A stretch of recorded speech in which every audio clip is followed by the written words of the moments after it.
Eu vos convido a abrir a palavra do Senhor no Evangelho segundo Lucas,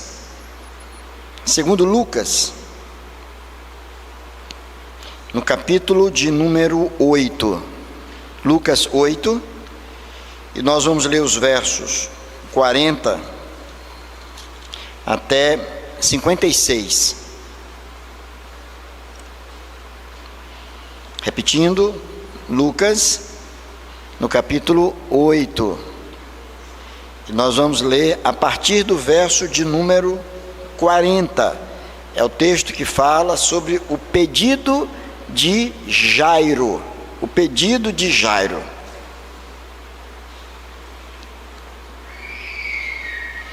Diz assim a palavra: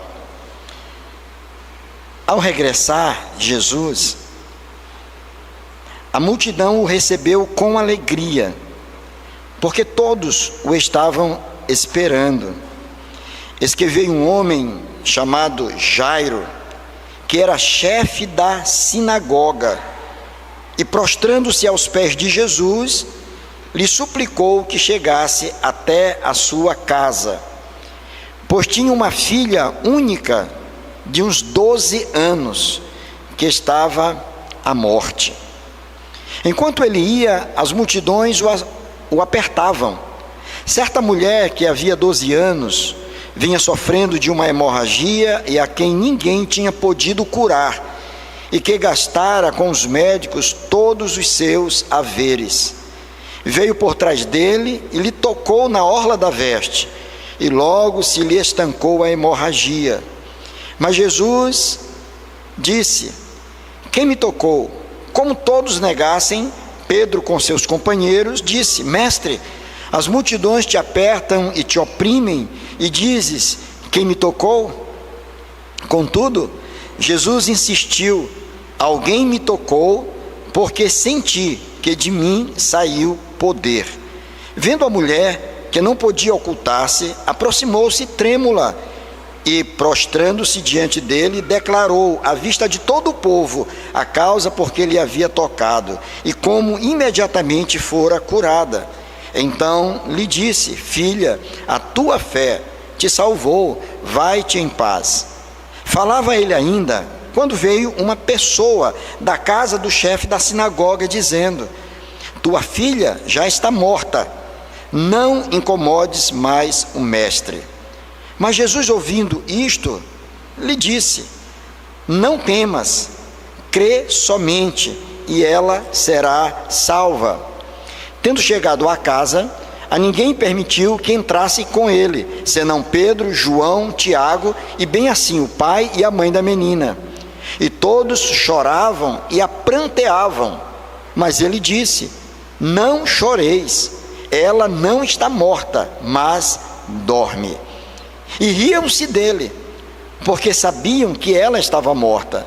Entretanto, ele, tomando-a pela mão, disse-lhe em voz alta: menina, levanta-te. Voltou-lhe o espírito, ela imediatamente se levantou, e ele mandou que lhe dessem de comer. Seus pais ficaram maravilhados, mas ele lhes advertiu que a ninguém contassem o que havia acontecido. Vamos orar ao Senhor? Vamos pedir a Deus clareza, a fim de que possamos compreender o texto, e pedir ao Senhor também que fale ao nosso coração. Senhor bendito, nós te damos graças pela tua presença conosco aqui, Senhor. Nós te damos graças pela tua palavra bendita, que é o alimento para as nossas almas. Pedimos ao Senhor que pela ação do teu Espírito Santo fales ao nosso coração, Senhor. Que o Senhor nos ajude não somente a compreender a tua palavra, mas a recebê-la como de fato ela é, a palavra viva do Deus vivo, do Deus que conhece os nossos corações, que sabe perfeitamente das nossas demandas, das nossas lutas, dos problemas que têm afetado a nossa vida, que têm trazido para nós preocupações, Senhor. Oh Deus querido, que o Senhor possa trazer paz aos nossos corações, alento para as nossas almas, que a Tua palavra nos ajude a ter uma percepção melhor do mundo, da realidade, e sobretudo, que possamos perceber o agir do Senhor nas nossas vidas. Nós oramos no nome de Jesus. Amém. Queridos, nós estamos aqui pela graça de Deus. Cada um dos irmãos se dispôs, atendendo assim a santa convocação de Deus. É o Senhor que nos convoca para o culto público, e Deus colocou no nosso coração esse desejo de estar aqui. Eu não sei exatamente o que se passa no coração de cada um, nem na mente de cada um. Eu não sei quais são as lutas que você tem travado. Eu não sei das tuas queixas, do teu sofrimento, das tuas dores. Deus sabe de todas as coisas. Deus sabe da condição com que nós chegamos até aqui. Deus sabe como está a nossa vida. Deus sabe daquilo que tem afetado a nossa alma, tem nos entristecido, tem nos abatido tantas vezes, daquilo que tem roubado tantas outras vezes o nosso sono. Nós olhamos uns para os outros, nos cumprimentamos, sorrimos, cantamos, brincamos, mas muitas vezes o nosso sorriso esconde uma dor muito grande, camufla uma felicidade que muitas vezes está comprometida. Deus nos conhece, e eu creio de todo o coração que o Deus revelado nas Escrituras Sagradas, Ele nos ama intensamente, e o amor do Senhor é um amor eterno. Esse mesmo Senhor que nos comprou por um alto preço, o preço do sangue do seu Filho, é o Deus que cuida de cada detalhe das nossas vidas. É um Deus que conhece o fardo que nós transportamos. É o Deus que sabe dos nossos limites e das nossas limitações. Mas é o Deus que quer nos ajudar na nossa caminhada. É o Deus que quer nos ajudar a termos êxito na nossa marcha como homens e mulheres de Deus. Eu não posso crer que Deus seja plano de Deus simplesmente que todos nós venhamos a passar o tempo todo, caminhar o tempo todo em desertos, por desertos áridos, pelos vales da sombra da morte, experimentando tristeza sobre tristeza.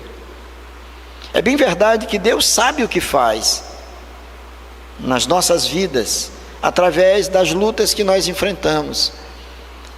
Mas eu entendo que sofrimento, lutas, sabores, tudo isso faz parte da vida. O Senhor é o nosso pastor, e nada, diz as Escrituras, nos faltará. E de fato não tem faltado a nós o ânimo, o consolo e a força necessária para enfrentar as lutas dos dias, do dia a dia da nossa existência.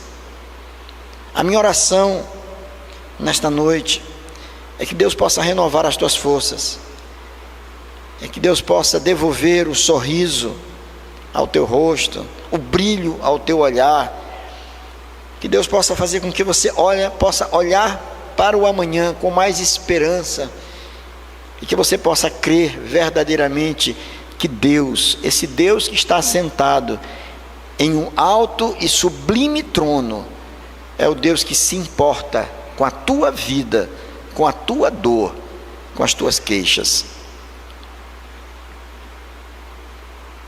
Esse texto é muito interessante. Ele conta a história de um homem chamado Jairo, Antônio. E Jairo, ele era um dos chefes da sinagoga. As sinagogas eram como os templos, as igrejas dos judeus naqueles dias. Era ali que eles se reuniam para ler as Escrituras. Ali que eles se reuniam para adorar ao Senhor. E havia uma liderança naquelas sinagogas. Jairo era um dos chefes. Ele, portanto, era um homem religioso. Jairo não era uma pessoa qualquer. Ele era um homem temente a Deus. Ele cria em Deus.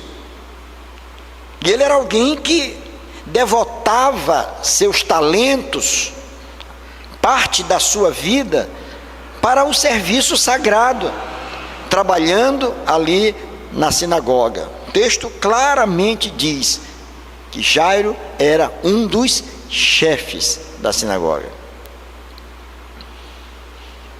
O interessante é que, a despeito de ele ter uma determinada patente eclesiástica, religiosa, isso não foi suficiente para blindá-lo de problemas, para evitar que ele passasse por alguma dificuldade. E é importante que se diga isso, porque não são poucas as pessoas que pensam que uma vez que somos guardados, protegidos pelo Senhor, transformados pelo Senhor e Ele fez cada um de nós seus discípulos, então como se nós estivéssemos já blindados aos problemas. Não. O próprio Senhor Jesus, Ele instrui os seus discípulos, dizendo: no mundo tereis o quê? Aflições, mas tem de bom ânimo. No mundo tereis aflições. Todos têm aflições. O recém-convertido tem aflições.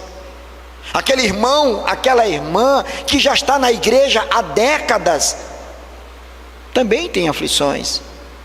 Diáconos, presbíteros, pastores, independentemente do tempo de ministério, enfrentam problemas, porque são humanos.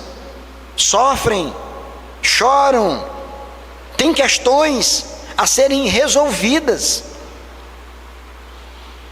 Jairo tinha um problema.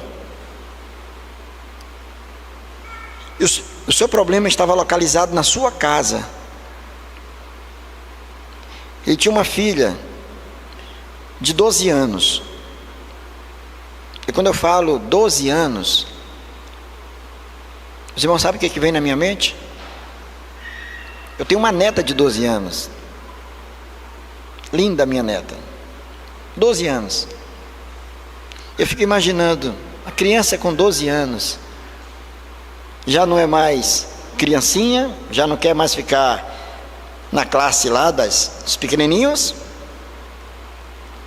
Não é não, Sarinha? Já não quer ser mais tratada assim, já pensa de forma diferente, já faz uma leitura da vida diferente, e os pais olham para elas e já começam a perceber inclinações para determinadas áreas da vida. Essa menina gosta de matemática, olha, vai ser engenheira. Essa gosta aqui ela se preocupa com doenças e tal, quem sabe não vai ser uma médica, não é, doutor Ivo? Ou dizer, essa aqui argumenta bem, pode ser uma advogada, não é, Lilian? Saulo, quem sabe uma advogada brilhante. Aí a mãe vê o menino indo para a igreja, lendo a Bíblia, quem sabe esse vai ser pastor. Não sei se tem alguém pensando assim. Não sei se as mamães se alegram quando sabem que seus filhos querem se dedicar ao ministério pastoral, ou se há uma preocupação. Mas ser pastor, meu filho, você que sabe, né? Jairo tinha um problema. A sua filha estava gravemente enferma. Verso 42 diz: pois tinha uma filha única de uns 12 anos que estava à morte. É interessante como Lucas escreve isso. Esse mesmo episódio, ele é narrado por Mateus e também por Marcos, mas eu preferi Lucas. Por quê? Por um detalhe, porque Lucas era médico. Então, as narrativas de Lucas, alusivas a problemas de saúde, sempre têm elementos que para nós são importantes, a fim de que se faça uma exegese melhor do texto, da passagem, que se compreenda. Não é isso, reverendo Dácio? Se compreende melhor. Vejam que ele não diz que ela está simplesmente doente, ou que já morreu, diz que ela está à morte. Isso para mostrar que o caso dela era um caso grave. E a medicina, à época, já não havia ainda evoluído como hoje. Então, muitas patologias, muitas doenças, elas não tinham realmente cura. Não se sabe exatamente o que é que essa menina tinha. O que se sabe é o que ela estava causando com aquele problema: angústia, tristeza, abatimento à sua família. Ela não era simplesmente uma filha de 12 anos, mas ela era a única filha única. Naquela menina estavam, quem sabe, a esperança da continuidade da família. Ela vai casar, vai ter filhos, vamos ter netos. Aqueles sonhos de um pai que amava a sua filha estavam sendo jogados no lixo, porque a sua filha estava à morte. O caso dela, portanto, era um caso grave. A situação dela estava desafiando, já havia desafiado a medicina, já havia perdido para a medicina da época. Jairo faz algo que encheu seu coração de esperança. Ele vai procurar Jesus. O texto é muito claro. Começa dizendo que eis que veio um homem chamado Jairo, que era chefe da sinagoga, e esse homem que era chefe da sinagoga era um judeu clássico, e os judeus amam a Jesus, mas não o têm como o Messias. Eles aguardavam o Messias. Para muitos, Jesus era um impostor, era um profeta destacado, importante, mas não era propriamente aqueles que eles esperavam. Eles aguardavam um Messias no formato de Moisés.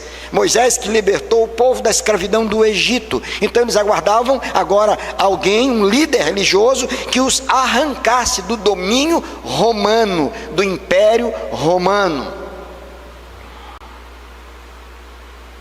E Jesus chega com uma mensagem completamente diferente, com palavras meigas, instruindo o povo de forma diferente do que eles aguardavam. Já estava na sinagoga. Ele era um judeu, e não era só um judeu, era um chefe da sinagoga. Mas observe o que acontece aqui. Aquele homem foi procurar Jesus. Aquele homem, ao ter o encontro com Jesus, diz o texto bíblico que ele se prostra.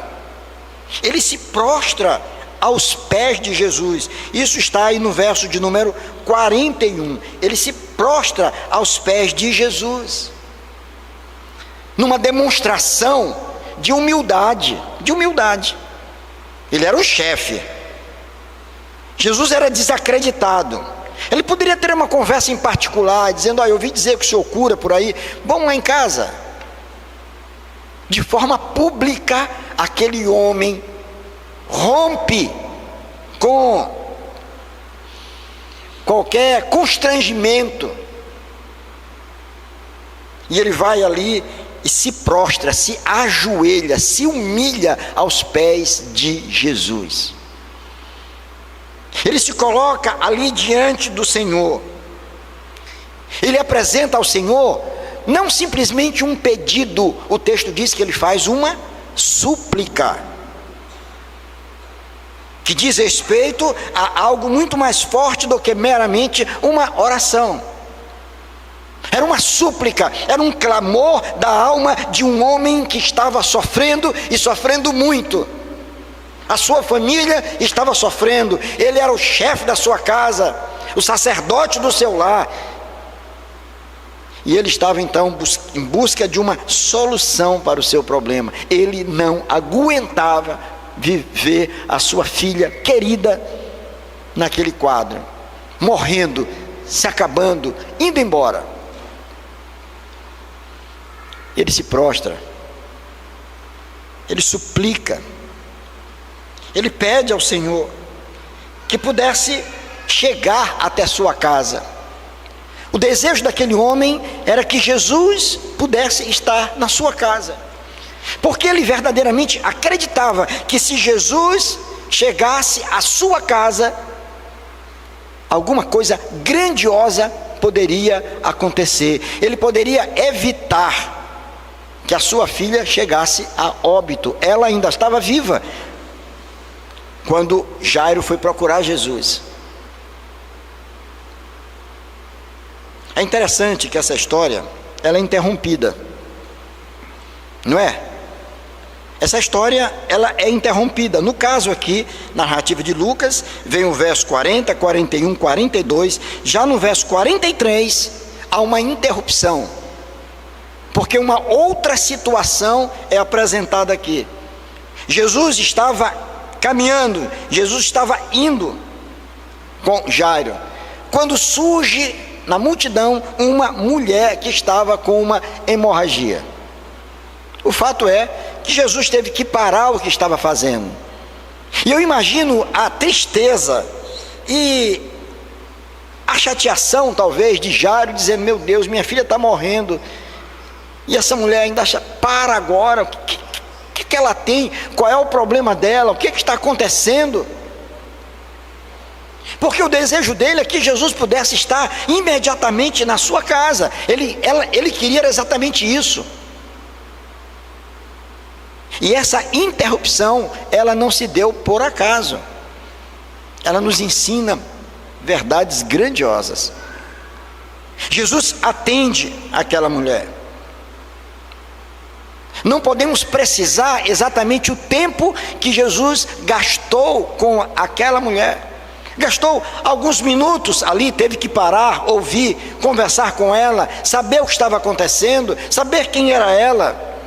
Jesus conversa com seus discípulos. A sua marcha até a casa de Jairo foi interrompida, porque uma outra demanda surgiu no ministério de Jesus. E Jairo estava ali, esperando que alguma coisa fosse feita em favor da sua filha. A situação se agrava, porque logo, diz o verso 49, falava ele ainda quando veio uma pessoa da casa do chefe da sinagoga, dizendo: não incomode mais o mestre, não precisa mais ele ir, não há mais o que fazer, a tua filha morreu, a tua filha chegou a óbito, não adianta mais Jesus ir lá, porque não há mais o que fazer. Para aqueles homens que foram até o local onde Jairo estava, a morte era a grande vencedora. A morte chegou e se estabeleceu e acabou. Ele não sabia que Jairo estava diante daquele que venceu a morte, que Jairo estava diante daquele para o qual nada é impossível. A teologia deles não permitia que eles pudessem ter esse entendimento. A morte era determinante, opressora, e quando ela chega, não há mais o que fazer. Tua filha já está morta, não incomodes mais o mestre. Mas olha que o texto vai dizer no verso 50, mas Jesus, ouvindo isto, Jesus ouviu o que aqueles homens disseram. Ouvindo isto, lhe disse para Jairo: não temas, crê somente e ela será salva. Sabe o que acontece aqui? Jesus não deu bola, não ligou, deixou aqueles homens no vácuo, como assim se diz, né? Deixou no vácuo. Discutir com tolo é a pior coisa que tem. Discutir com tolo é a pior coisa que tem. Essa semana alguém fez assim: eu escrevo aquelas pequenas meditações, os irmãos leem, os curtem, compartilham, por aí vai.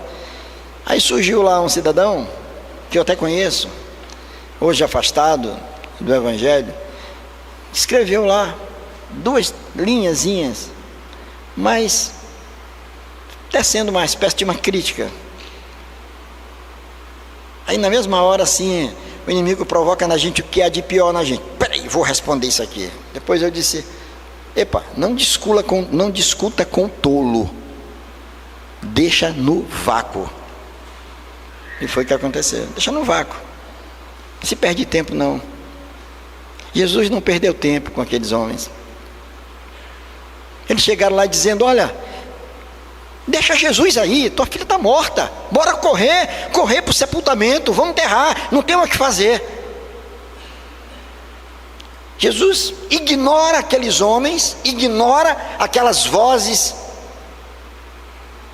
e olha para Jairo, que já estava sofrendo, angustiado, esperando que alguma coisa fosse feita. Jesus olha para ele e diz: olha, não temas, Jairo, não temas, crê somente e ela será salva. Não dê ouvidos para o que estão dizendo, não para ouvir o que essas pessoas estão dizendo. Os olhos delas só enxergam até onde lhes é permitido. Mas aquele que tem fé no Senhor olha para além das circunstâncias, olha para além dos problemas, olha para além das impossibilidades. Por isso ele diz: crê somente, não temas, te acalma, fica tranquilo. 2 vozes completamente distintas. A primeira, as vozes daqueles emissários que vieram. Eles não estavam mentindo, mas tudo que eles podiam enxergar era tão somente aquilo ali, a morte. Pronto, a morte chegou e não tem mais o que fazer. Do outro lado, alguém que diz: não temas, crê somente, porque não tem nada acabado não. Quando pensam que tudo terminou, mas eu tenho ainda uma alternativa.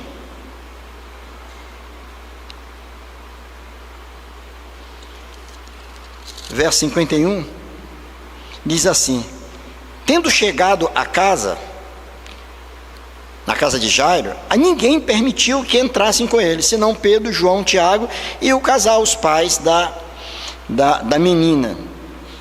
E no verso 52, Lucas vai dizer que havia uma choradeira sem fim. Mas isso é muito natural. O que é que a gente vai esperar no velório? Batuque? Gargalhada? Brincadeiras? Não, é choro, é lamentação, é tristeza. Ainda mais numa circunstância dessa. Uma menina de 12 anos. Se chora pela partida prematura de um ser humano, mas se chora por ver o sofrimento de uma família que está perdendo um ente querido. A dor é dilacerante,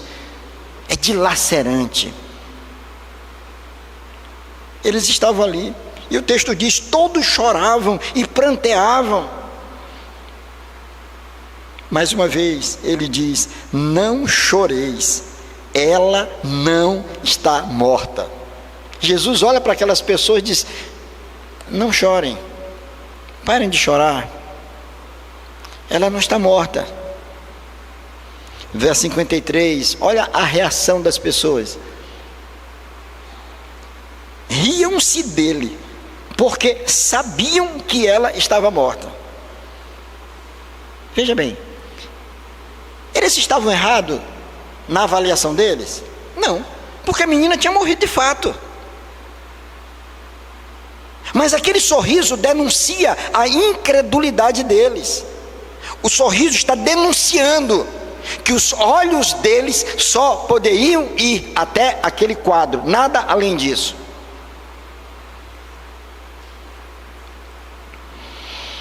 Entretanto, verso 54, ele tomando-a pela mão, pegou a menina pela mão e disse-lhe em voz alta: menina, levanta-te. Te levanta, menina. Voltou-lhe o espírito, ela imediatamente se levantou e ele mandou que lhe dessem de comer. Pronto, a menina está viva, a morte foi vencida, o fracasso acabou, a tristeza vai embora, porque ali estava Jesus Cristo, o Deus vivo, aquele que estava ali para falar de si mesmo como Filho de Deus, como o Emanuel, o Deus conosco, como aquele para o qual nada é impossível. Ali estava ele, subjugando a morte, envergonhando a incredulidade daqueles que zombavam dele. O problema está resolvido.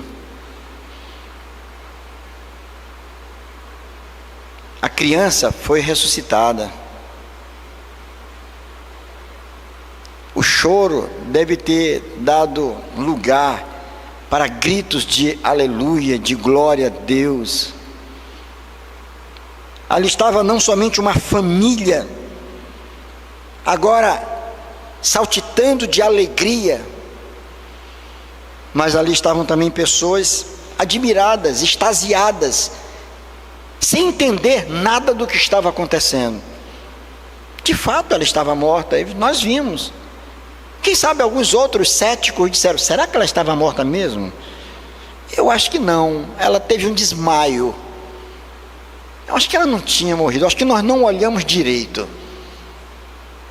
Não houve nada de especial, ela apenas desmaiou, pensávamos que estava morta, e agora ela voltou a falar. Para o incrédulo sempre tem uma resposta que possa se harmonizar com a sua mente cartesiana, quadradinha, materialista. Nada além disso. Males que nos afetam muitas vezes. Quantas lições preciosas nós não aprendemos com essa história aqui? A primeira delas é que o fato, irmãos, de estarmos na igreja, o fato de sermos membros da igreja, o fato de fazermos parte de algum ministério na igreja, o fato de termos alguma patente, vamos assim chamar, eclesiástica, ter algum ofício, ser um diácono, ser um presbítero, ser um pastor, já com 4 décadas de ministério, isso não absolutamente impede que enfrentemos problemas. E eu preciso estar consciente disso.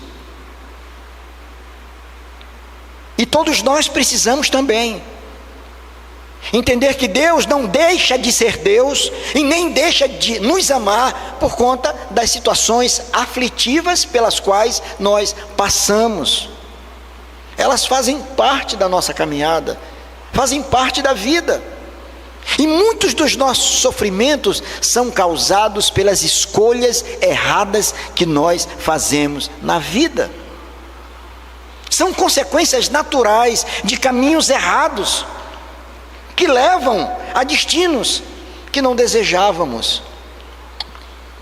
Sofremos por nossa teimosia muitas vezes, sofremos por conta da nossa incredulidade, da maldade que há no nosso coração. Mas tantas outras vezes não. O sofrimento não é causado por nada disso. São situações naturais da vida. E a gente não tem muita dificuldade, por exemplo, de conviver com e ajudar um irmão que está com um problema no coração, que está com um problema num dente. Você diz, vá a um dentista, vá a um cardiologista, procure um médico, e ele vai requisitar os exames, vai ler os exames, vai dizer, olha, o seu problema é esse. Se é um tratamento cirúrgico, então vou lhe encaminhar um cirurgião. Se não é medicamentoso, vamos prescrever uma medicação, tome isso aqui durante tanto tempo, o seu problema está resolvido. E é muito fácil, nós até oramos por pessoas assim.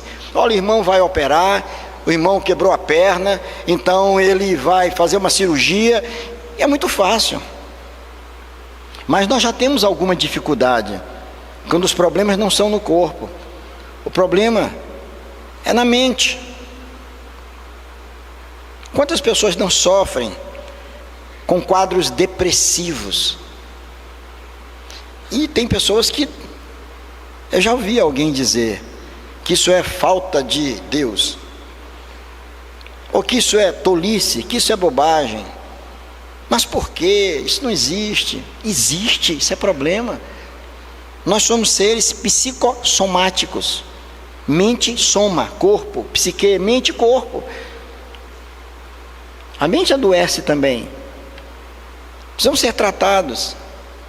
Muitas vezes os nossos problemas são assim. Há pastores que estão sofrendo com burnout, por exemplo. Tem um livro que muito bom, viu, reverendo Ângelo? Wayne, não sei o que, Wayne, o autor. O título do livro é Andando de Tanque Vazio. Conhece? Andando de Tanque Vazio. Ele mostra que muitas vezes líderes religiosos, pastores, estão sofrendo porque estão andando de tanque vazio. Estão se arrastando para o cumprimento da missão, que não é fácil. Estão sofrendo. E já houve casos de pastores que tiraram a sua própria vida. Eu estava no seminário ainda quando soubemos o caso de um ministro, pastor presbiteriano, que tirou sua própria vida. O que levou a isso? Há quantas pessoas que não estão vivendo situações assim? Todos nós estamos sujeitos. Todos nós temos limites. Muitas vezes não suportamos o peso. Não deixamos de ser crentes por causa disso. Precisamos de ajuda.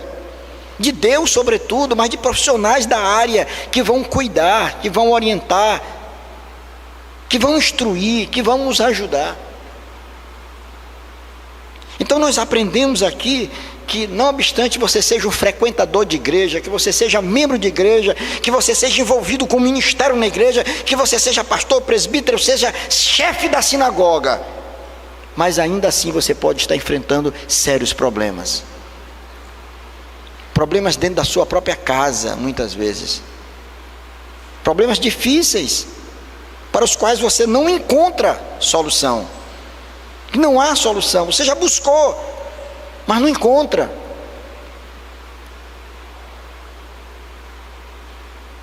Santo Agostinho, ou o Agostinho de Hipona, personagem tão conhecido na cristandade, uma grande referência no século IV, V, não só como teólogo, um grande teólogo que alimentou muito teólogos da Reforma Protestante, mas também considerado um dos grandes pensadores, um dos grandes filósofos da época.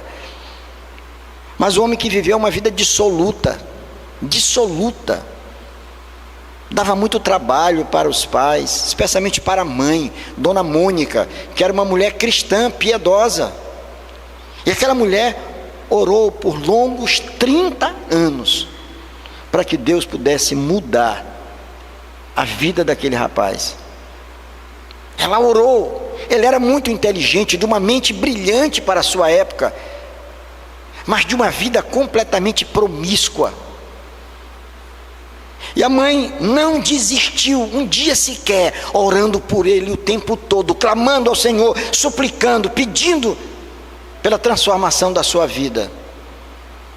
Até que um dia a graça do Senhor invadiu o seu coração, transformando completamente toda a sua vida.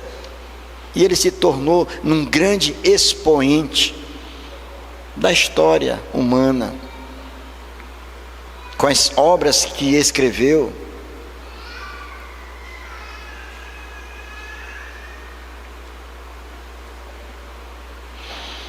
O fato de sermos crentes, irmãos, não nos impede de passar por dificuldades. Lembre disso. Portanto, não se sinta inferiorizado, menor do que alguém, porque está enfrentando algum problema. Os problemas fazem parte da vida.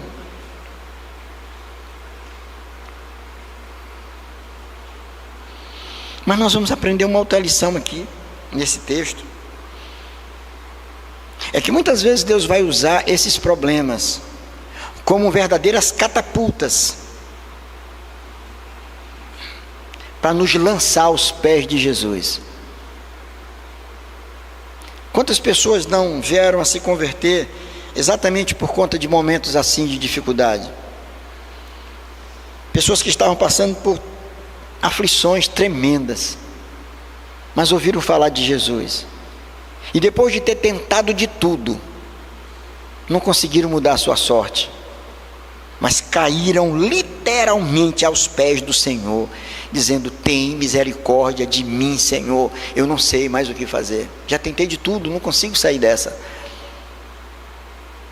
Quantas vezes o Senhor não permite que eu e você venhamos passar pelos vales sombrios da vida, porque Ele quer nos conduzir para lugares elevados, melhores, porque Ele quer nos corrigir tantas vezes, e nós precisamos estar atentos para isso, e não desistir da caminhada por conta de problema, por conta de sofrimento, mas que os nossos sofrimentos nos levem para mais perto do Senhor, como foi o caso de Jairo,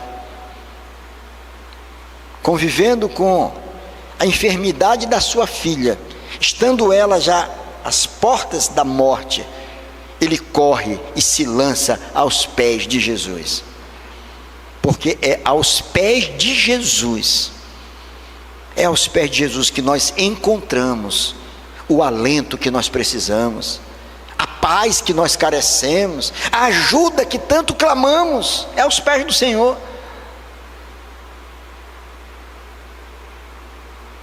Aquele homem corre na frente de todas as pessoas que ali estavam. Ele é o chefe da sinagoga, um homem ilustre, um homem respeitado, um homem querido, mas ele vai lá e se lança. Ele não está preocupado com o que vão achar dele, com o que os fiéis que se congregavam naquela sinagoga estariam pensando dele. O importante é que ele estava vivendo com o problema, ele estava em busca da solução, e ele soube que Jesus era a solução, e ele sabia quem era Jesus, tanto é que ele se prostra aos pés dele, ele adora a Jesus, e ele faz isso porque sabia que ali estava o Deus vivo. Percebem? Os irmãos estão entendendo? Que muitas vezes, irmãos, as dificuldades que nós enfrentamos são recursos pedagógicos de Deus para nos conduzir aos pés do seu Filho. O Senhor faz uso disso, não porque Ele quer nos ver sofrer, mas Ele quer impedir que o nosso sofrimento se perenize, se eternize. Ele quer nos fazer subir de estágio, Ele quer nos fazer crescer espiritualmente, e muitas vezes permite que a dificuldade visite a nossa casa, que o problema visite o nosso lar.